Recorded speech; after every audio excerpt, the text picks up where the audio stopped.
അമൃത് Veni hair elixir presents daily news സായാഹ്ന വാർത്തകൾ powered by Pulimoottil silks KSFE. എന്താ ഒരു മൂഡ് ഓഫ്? ഇപ്പൊ മുടി വല്ലാതെ കൊഴിയുന്നുണ്ട്, അതാ തോന്നുന്നു. ഈസ്ട്രജന്റെയും വൈറ്റമിൻ ഡിയുടെയും കുറവാണ് മിക്ക സ്ത്രീകളുടെയും മുടി കൊഴിച്ചിലിന്റെ പ്രധാന കാരണം. അമൃത് Veni hair elixir for women സ്ത്രീകളുടെ മുടിയുടെ വളർച്ചയ്ക്കും ശക്തിക്കും അത്യാവശ്യമായ herbal ഈസ്ട്രജനാലും vitamin ഡിയാലും സമ്പുഷ്ടമാക്കിയതാണ് Amrit Veni hair elixir for women. നമസ്കാരം, ഞാൻ ഷാജി പത്മനാഭൻ. ഡെയിലി ന്യൂസിന്റെ സായാഹ്ന വാർത്തകളിലേക്ക് സ്വാഗതം. ഇന്ന് ജൂലൈ 2 ചൊവ്വാഴ്ച. പാർലമെന്റിൽ പ്രതിപക്ഷ ബഹളം. BJPക്കെതിരായ രാഹുൽ ഗാന്ധിയുടെ ചില പരാമർശങ്ങൾ രേഖകളിൽ നിന്ന് നീക്കിയ നടപടി പ്രതിപക്ഷം ചോദ്യം ചെയ്തു. രാഹുൽ ഗാന്ധി ഹിന്ദുക്കൾക്കെതിരായി പ്രസംഗിച്ചുവെന്ന BJPയുടെ പരാതിയുടെ അടിസ്ഥാനത്തിലാണ് സ്പീക്കർ പരാമർശങ്ങൾ നീക്കിയത്. എന്നാൽ സത്യം തുടച്ചു നീക്കാനാകില്ലെന്ന് രാഹുൽ ഗാന്ധി പ്രതികരിച്ചു. സ്പീക്കർ നിഷ്പക്ഷമായി പ്രവർത്തിക്കണമെന്ന് പ്രതിപക്ഷം ഒറ്റക്കെട്ടായി ആവശ്യപ്പെട്ടു. രാഹുൽ ഗാന്ധിയുടെ ഹിന്ദു പരാമർശം വിവാദമാക്കുന്നത് BJPയുടെ തന്ത്രമാണെന്ന് അഖിലേഷ് യാദവ്. രാഹുൽ ഗാന്ധിയുടെ ഹിന്ദുക്കളുടെ പേരിൽ അക്രമം നടക്കുന്നുവെന്ന പരാമർശവും RSSനെതിരായ പരാമർശവും സ്പീക്കർ സഭാരേഖകളിൽ നിന്ന് നീക്കം ചെയ്തിരുന്നു. അഗ്നിവീർ, കർഷകരുടെ പ്രശ്നങ്ങൾ, പഴയ പെൻഷൻ പദ്ധതി തുടങ്ങി രാഹുൽ ഉന്നയിച്ച വിഷയങ്ങൾ ഇപ്പോഴും സജീവമാണ്. സർക്കാർ പുതിയതായിരിക്കും, പ്രശ്നങ്ങൾ അവസാനിച്ചിട്ടില്ലെന്നും അഖിലേഷ് യാദവ് കൂട്ടിച്ചേർത്തു. പകർച്ചപ്പനി വ്യാപിക്കുന്നതിനിടെ സർക്കാരിനെതിരെ വിമർശനവുമായി പ്രതിപക്ഷം. കേരളത്തിന്റെ ആരോഗ്യവകുപ്പ് പനി പിടിച്ച് പുതച്ചുകിടക്കുകയാണെന്ന് TV ഇബ്രാഹിം കുറ്റപ്പെടുത്തി. എന്നാൽ ആരോഗ്യവകുപ്പ് പനി പിടിച്ച് കിടക്കുകയായിരുന്നെങ്കിൽ കൊണ്ടോട്ടിയിൽ 33 കോടി രൂപയുടെ ആശുപത്രി വികസന പ്രവർത്തനങ്ങൾ നടക്കില്ലായിരുന്നുവെന്ന് ആരോഗ്യമന്ത്രി വീണ ജോർജ് മറുപടി നൽകി. സംസ്ഥാനത്ത് മഞ്ഞപ്പിത്തം നിയന്ത്രണ വിധേയമാണെന്നും വള്ളിക്കുന്നിൽ ആരും മഞ്ഞപ്പിത്തം ബാധിച്ച് ഇപ്പോൾ ചികിത്സയിൽ ഇല്ലെന്നും മന്ത്രി വ്യക്തമാക്കി. പൊതുജനാരോഗ്യത്തെ സംബന്ധിച്ച കാര്യങ്ങൾ പറയുമ്പോൾ ആരോഗ്യമന്ത്രി വ്യക്തിപരമായി എടുക്കേണ്ടെന്ന് പ്രതിപക്ഷ നേതാവ് VD സതീശൻ. പോരായ്മകൾ ചോദ്യം ചെയ്യപ്പെടുമെന്നും തിരുവനന്തപുരം നഗരമധ്യത്തിൽ വെള്ളക്കെട്ട് ഉണ്ടായിട്ട് ഒരു മന്ത്രി പോലും തിരിഞ്ഞു നോക്കിയിട്ടില്ലെന്നും ഇതാണ് സംസ്ഥാനം മുഴുവനുള്ള അവസ്ഥയെന്നും സതീശൻ പറഞ്ഞു. മഴക്കാലപൂർവ്വ ശുചീകരണം ഏറ്റവും മോശമായ വർഷമാണിതെന്നും VD സതീശൻ കൂട്ടിച്ചേർത്തു. മഴ പെയ്താൽ ലോകത്ത് എല്ലായിടത്തും വെള്ളം കയറുമെന്ന് മന്ത്രി MP രാജേഷ്. തെരഞ്ഞെടുപ്പ് കമ്മീഷന്റെ മാർഗനിർദ്ദേശങ്ങൾ ഉള്ളതുകൊണ്ടാണ് മഴക്കാലപൂർവ്വ ശുചീകരണത്തിനായുള്ള യോഗങ്ങൾ പലതും ചേരാൻ കഴിയാഞ്ഞതെന്നും മന്ത്രി പറഞ്ഞു. യോഗം ചേരുന്നതിന് മാത്രമാണ് കമ്മീഷന്റെ വിലക്ക് ഉണ്ടായിരുന്നതെന്നും മഴക്കാലപൂർവ്വ ശുചീകരണത്തിന് വിലക്ക് ഉണ്ടായിരുന്നില്ലെന്നും പ്രതിപക്ഷ നേതാവ് VD സതീശൻ മറുപടി നൽകി. സംസ്ഥാനത്ത് മലിനജലമാണ് കുടിവെള്ളമായി വിതരണം ചെയ്യുന്നതെന്നും പൊതുജനാരോഗ്യത്തിൽ സർക്കാരിന് ശ്രദ്ധയില്ലെന്നും പ്രതിപക്ഷം വിമർശിച്ചു. വടക്കൻ മലബാറിലെ ട്രെയിൻ യാത്രാക്ലേശം രൂക്ഷമാണെന്ന് നിയമസഭയിൽ EK വിജയന്റെ ശ്രദ്ധ ക്ഷണിക്കൽ. കോച്ചുകളുടെ എണ്ണം വെട്ടിച്ചുരുക്കിയതാണ് കാരണം. ഇങ്ങനെയെങ്കിൽ വാഗൻ ട്രാജഡിക്കാണ് സാധ്യതയെന്നും വന്ദേ ഭാരത് വന്ന ശേഷം മറ്റ് ട്രെയിനുകൾ പിടിച്ചിടുന്നുവെന്നും അദ്ദേഹം കുറ്റപ്പെടുത്തി. സംസ്ഥാനത്തെ റെയിൽ യാത്രയിൽ ഗുരുതര പ്രശ്നങ്ങളെന്ന് മന്ത്രി V അബ്ദുറഹ്മാനും പറഞ്ഞു. കേരളത്തിലെ റെയിൽ സംബന്ധിച്ച കാര്യങ്ങളിൽ കാലാകാലങ്ങളായി കേന്ദ്ര സർക്കാരുകൾ മന്ദഗതിയിലാണെന്നും കൂടുതൽ കോച്ചുകളും സ്റ്റോപ്പുകളും അനുവദിക്കണമെന്നും അദ്ദേഹം പറഞ്ഞു. കേരളത്തിൽ നിന്നും രാജ്യസഭാ MPമാരായി തെരഞ്ഞെടുക്കപ്പെട്ട 3 അംഗങ്ങളുടെ കൂടി സത്യപ്രതിജ്ഞ പൂർത്തിയായി. ഹാരിസ് ബീരാൻ, PP സുനീർ, ജോസ് കെ മാണി എന്നിവരാണ് രാവിലെ 11 മണിക്ക് സത്യപ്രതിജ്ഞ ചെയ്തത്. മുസ്ലിം ലീഗിന്റെ രാജ്യസഭാ അംഗമായാണ് സുപ്രീം കോടതി അഭിഭാഷകൻ കൂടിയായ ഹാരിസ് ബീരാൻ രാജ്യസഭയിൽ എത്തുന്നത്. CPI പ്രതിനിധിയാണ് PP സുനീർ. ജോസ് കെ മാണി ഇത് 2ാം തവണയാണ് രാജ്യസഭാ അംഗമാകുന്നത്. ബിനോയ് വിശ്വം, എളമരം കരീം, അബ്ദുൽ വഹാബ് എന്നിവരുടെ കാലാവധി കഴിഞ്ഞ ദിവസമാണ് പൂർത്തിയായത്. സംസ്ഥാന പോലീസ് മേധാവി ദർവേഷ് സാഹിബ് ഉൾപ്പെട്ട ഭൂമി ഇടപാട് കേസ് വൻ വിവാദമായതോടെ ഒത്തുതീർപ്പിനായി ശ്രമം നടക്കുന്നതായി സൂചന. പരാതിക്കാരനായ പ്രവാസിക്ക് മുഴുവൻ തുകയും DGP ഇന്ന് തന്നെ തിരിച്ചു നൽകാനാണ് ശ്രമം. ഇതിനിടെ ബാധ്യത മറച്ചുവെച്ച് DGP നടത്തിയ ഭൂമി ഇടപാടിനെ കുറിച്ച് മുഖ്യമന്ത്രിക്ക് നേരത്തെ പരാതി നൽകിയെന്ന് പരാതിക്കാരൻ ഉമർ ഷെരീഫ് വ്യക്തമാക്കി. തിരുവല്ലയിലെ CPM നേതാവ് CC സജിമോനെ പാർട്ടിയിൽ തിരിച്ചെടുത്തത് LDF കൺവീനർ EP ജയരാജൻ ഇടപെട്ടെന്ന് ആരോപണം. സജിമോൻ പ്രതിയായ പീഡനക്കേസിലെ അതിജീവിതയുടെ സഹോദരനാണ് ആരോപണം ഉന്നയിച്ചിരിക്കുന്നത്. തിരുവല്ലയിലെ ഒരു പുരോഹിതൻ വഴി EP ഇടപെട്ടാണ് സംസ്ഥാന സെക്രട്ടേറിയറ്റ് പുറത്താക്കിയ സജിമോനെ ലോക്കൽ കമ്മിറ്റിയിൽ തിരിച്ചെത്തിച്ചതെന്നാണ് ആരോപണം. പീഡനക്കേസ് പ്രതിയെ തിരിച്ചെടുത്തതിനെ തുടർന്നുണ്ടായ സംഭവത്തിൽ തർക്കവും വിവാദവും അന്വേഷിക്കാൻ കമ്മീഷനെ നിയോഗിച്ച് CPM.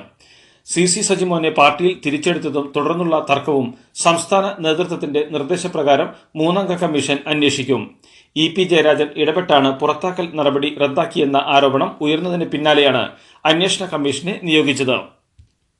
സംസ്ഥാനത്ത് വടക്കൻ കേരളത്തിൽ മഴ തുടരും. ഇന്ന് കണ്ണൂർ, കാസർഗോഡ് ജില്ലകളിൽ യെല്ലോ അലർട്ടാണ് പുറപ്പെടുവിച്ചിരിക്കുന്നത്. ചിലയിടങ്ങളിൽ കനത്ത മഴയ്ക്ക് സാധ്യതയുണ്ടെന്നും കേന്ദ്ര കാലാവസ്ഥാ വകുപ്പ് പറയുന്നു. കേരള തീരത്ത് ഉയർന്ന തിരമാല സാധ്യത മുന്നറിയിപ്പുണ്ട്. മുന്നറിയിപ്പിന്റെ പശ്ചാത്തലത്തിൽ മത്സ്യബന്ധനം വിലക്കി. വടക്കൻ ഗുജറാത്തിന് മുകളിലായി ചക്രവാത ചുഴി സ്ഥിതി ചെയ്യുകയാണ്. ഇതിന്റെ സ്വാധീന ഫലമായാണ് മഴ തുടരുന്നത്. പണ്ട് മുത്തശ്ശിയുടെ കല്യാണക്കഥ കേട്ട മുതലേ ഉള്ള ആഗ്രഹമാണ് അന്നത്തെ മുത്തശ്ശിയെ പോലെ എന്റെ കല്യാണത്തിന് എടുത്തൊരുങ്ങണമെന്ന്.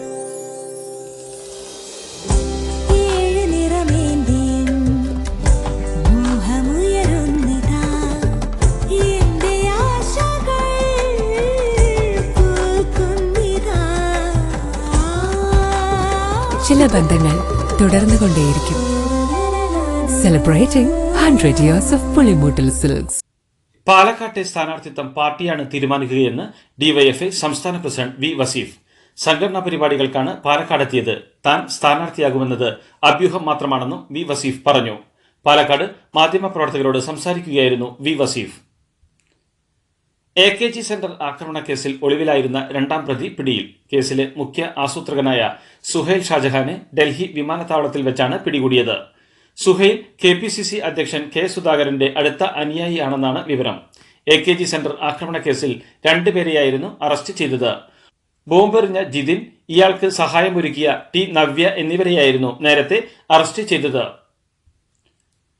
തിരുവനന്തപുരം വെൺപാലവട്ടത്ത് സ്കൂട്ടറിൽ നിന്നും സിമി എന്ന യുവതി വീണുമരിച്ച സംഭവത്തിൽ സ്കൂട്ടർ ഓടിച്ച സഹോദരി സിനിക്കെതിരെ പേട്ട പോലീസ് കേസെടുത്തു. അശ്രദ്ധമായും അമിത വേഗത്തിലും വാഹനമോടിച്ചതാണ് അപകട കാരണമെന്ന് പോലീസ് വ്യക്തമാക്കി. ഇന്നലെയുണ്ടായ അപകടത്തിൽ സിനിയുടെ സഹോദരി സിമി മരിച്ചിരുന്നു. ഇവർക്കൊപ്പമുണ്ടായിരുന്ന 4 വയസ്സുള്ള പെൺകുഞ്ഞും സിനിയും ചികിത്സയിലാണ്. ഏകീകൃത കുർബാന വിഷയത്തിൽ സിറോ മലബാർ സഭയിൽ സമവായം. ഞായറാഴ്ചകളിലും കണം കൊണ്ട ദിവസങ്ങളിലും ഒരു കുർബാന സിനഡ് കുർബാനയായി നടത്താനാണ് തീരുമാനം. ഒരു ഇടവകയിൽ ഒരു പള്ളിയിൽ മാത്രമാകും സിനഡ് കുർബാന നടത്തുക. ഉപാധികളോടെയാവും സിനഡ് കുർബാന അർപ്പണമെന്നും അൽമായ മുന്നേറ്റം പ്രതിനിധികൾ മേജർ ആർച്ച് ബിഷപ്പ് റാഫേൽ തട്ടിലുമായി നടത്തിയ കൂടിക്കാഴ്ചയ്ക്ക് ശേഷം പ്രതികരിച്ചു. മസ്റ്ററിംഗിനായി ഗ്യാസ് ഏജൻസികളിൽ തിരക്ക്. LPG ഗ്യാസ് സിലിണ്ടർ മസ്റ്ററിംഗ് നിർബന്ധമാണെന്ന വിവരം അറിഞ്ഞതോടെ ഒട്ടേറെ പേരാണ് ഏജൻസികളിൽ നേരിട്ടെത്തി ബയോമെട്രിക് രജിസ്റ്റർ ചെയ്യുന്നത്. അവസാന തീയതി പറഞ്ഞിട്ടില്ലെങ്കിലും എത്രയും വേഗം മസ്റ്ററിംഗ് പൂർത്തിയാക്കാനാണ് വിതരണ കമ്പനികളിൽ നിന്നുള്ള നിർദ്ദേശമെന്ന് ഏജൻസി പ്രതിനിധികൾ പറഞ്ഞു. RDX സിനിമ നിർമ്മാതാക്കൾക്കെതിരെ സാമ്പത്തിക തട്ടിപ്പ് പരാതി. വാഗ്ദാനം ചെയ്ത പണം നൽകിയില്ല എന്നാരോപിച്ച് തൃപ്പൂണിത്തറ സ്വദേശി അഞ്ജന എബ്രഹാമാണ് ഹിൽ പാലസ് പോലീസിന് പരാതി നൽകിയത്. RDX നിർമ്മാതാക്കളായ സോഫിയ പോൾ, ജെയിംസ് പോൾ എന്നിവർക്കെതിരെയാണ് ആരോപണം. സോളാർ ഉപഭോക്താക്കൾ KSEBിക്ക് വിൽക്കുന്ന വൈദ്യുതിയുടെ നിരക്ക് കൂട്ടി. ഇനി വിൽക്കുന്ന ഓരോ യൂണിറ്റിനും 3 രൂപ 15 പൈസ നൽകാനാണ് റെഗുലേറ്ററി കമ്മീഷൻ തീരുമാനം. 2023 ഏപ്രിൽ 1 മുതൽ 2024 മാർച്ച് 31 വരെ നൽകിയ വൈദ്യുതിക്കാണ് നിരക്ക് ബാധകമാവുക. നേരത്തെ ഇത് 2 രൂപ 69 പൈസയായിരുന്നു.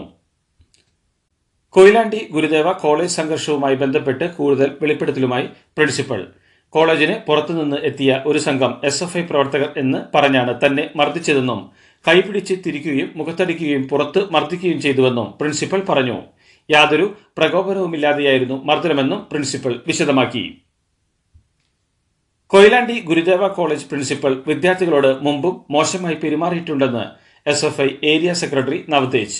ഇന്ന് കോളേജിലേക്ക് SFI നടത്തിയ പ്രതിഷേധ പ്രകടനത്തിന് പിന്നാലെയാണ് SFI ആരോപണവുമായി രംഗത്ത് വന്നത്.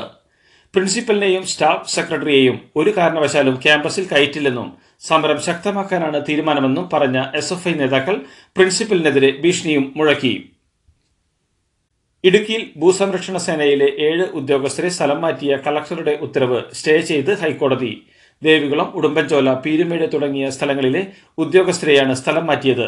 കഴിഞ്ഞ മാസം 14-നാണ് ദേവികുളത്ത് കയ്യേറ്റം ഒഴിപ്പിക്കാൻ എത്തിയ ഉദ്യോഗസ്ഥരെ CPI നേതാവ് ഭീഷണിപ്പെടുത്തിയത്. 3 കേസുകൾ പരിഗണിക്കവേ അമിക്കസ് ക്യൂറിയാണ് ഇക്കാര്യം കോടതിയെ അറിയിച്ചത്. ഇതിലും നല്ലത് ബസ്സിൽ പോകുന്നതായിരുന്നു.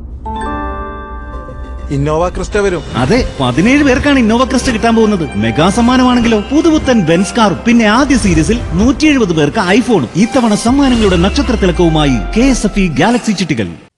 പൂനെ ലോനാവാലയിൽ മലവെള്ളപ്പാച്ചിലിൽപ്പെട്ട് കാണാതായ 4 വയസ്സുകാരന്റെ മൃതദേഹം കണ്ടെത്തി. സംഭവം നടന്ന സ്ഥലത്തു നിന്നും ഏതാണ്ട് 100 മീറ്റർ അകലെയുള്ള കുഷി അണക്കെട്ടിൽ നിന്നാണ് മൃതദേഹം കിട്ടിയത്. ഇതോടെ മരണം 5ആയി. അപകടം നടന്ന പ്രദേശത്തെ വിനോദസഞ്ചാരം പൂർണ്ണമായും നിരോധിച്ചു. സൈനിക സേവനത്തിനിടെ വീരമൃത്യു വരിക്കുന്ന അഗ്നിവീർമാരുടെ കുടുംബത്തിന് സർക്കാർ സഹായം ലഭിക്കുന്നില്ലെന്ന രാഹുൽ ഗാന്ധിയുടെ ആരോപണം തള്ളി മുൻ അഗ്നിവീറിന്റെ കുടുംബം. 2023 ഒക്ടോബറിൽ സിയാച്ചിനിൽ വെച്ച് വീരമൃത്യു വരിച്ച അഗ്നിവീർ അക്ഷയ് ഗവാദയുടെ അച്ഛൻ ലക്ഷ്മൺ ഗവാദയാണ് തങ്ങൾക്ക് സർക്കാരിന്റെ ഭാഗത്തുനിന്ന് ലഭിച്ച സഹായം വ്യക്തമാക്കിയത്. അക്ഷയ് വീരമൃത്യു വരിച്ച ശേഷം കുടുംബത്തിന് 48 ലക്ഷം രൂപ ഇൻഷുറൻസ് തുകയായി ലഭിച്ചെന്നും ഇതിനു പുറമെ കേന്ദ്ര സർക്കാരിൽ നിന്ന് 50 ലക്ഷം രൂപയും സംസ്ഥാന സർക്കാരിൽ നിന്ന് 10 ലക്ഷം രൂപയും ലഭിച്ചെന്നും അദ്ദേഹം വ്യക്തമാക്കി. വോട്ടിംഗ് യന്ത്രത്തെ ഇപ്പോഴും വിശ്വാസമില്ലെന്ന് സമാജ്വാദി പാർട്ടി നേതാവ് അഖിലേഷ് യാദവ്. ഉത്തർപ്രദേശിലെ 80 മണ്ഡലങ്ങളിലും വിജയിക്കാൻ സാധിച്ചാലും വോട്ടിംഗ് യന്ത്രം സംബന്ധിച്ച മുൻ നിലപാടിൽ മാറ്റമില്ലെന്ന് പാർലമെന്റിൽ രാഷ്ട്രപതിയുടെ പ്രസംഗത്തിനുള്ള നന്ദി പ്രമേയ ചർച്ചയിൽ പങ്കെടുത്ത് സംസാരിക്കവേ അദ്ദേഹം പറഞ്ഞു.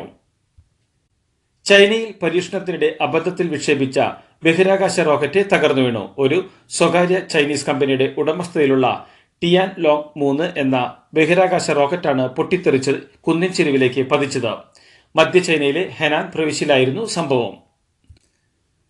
കോപ്പ അമേരിക്ക ഫുട്ബോൾ ടൂർണമെന്റിൽ ഗ്രൂപ്പ് സിയിൽ നിന്ന് ഉറുഗ്വായും പനാമയും ക്വാർട്ടറിൽ. എതിരില്ലാത്ത ഒരു ഗോളിന് USA കീഴടക്കിയ ഉറുഗ്വായ് ഗ്രൂപ്പ് ചാമ്പ്യന്മാരായാണ് ക്വാർട്ടറിൽ കടന്നത്. 3 കളികളിൽ നിന്നും 3 ജയിച്ച് 9 പോയിന്റോടെയായിരുന്നു ഉറുഗ്വായുടെ മുന്നേറ്റം. അതേസമയം ബൊളീവിയയെ 1-3 ഗോളുകൾക്ക് തകർത്താണ് പനാമ ക്വാർട്ടറിലെത്തിയത്. ഇതോടുകൂടി ഡെയിലി ന്യൂസിന്റെ ഇന്നത്തെ സായാഹ്ന വാർത്തകൾ സമാപിക്കുന്നു. ഡെയിലി ന്യൂസിന് വേണ്ടി വാർത്തകൾ വായിച്ചത് ഷാജി പത്മനാഭൻ. ഡെയിലി ന്യൂസ് ലൈവ്.in വാർത്തകൾ വിരൽ തുമ്പിൽ.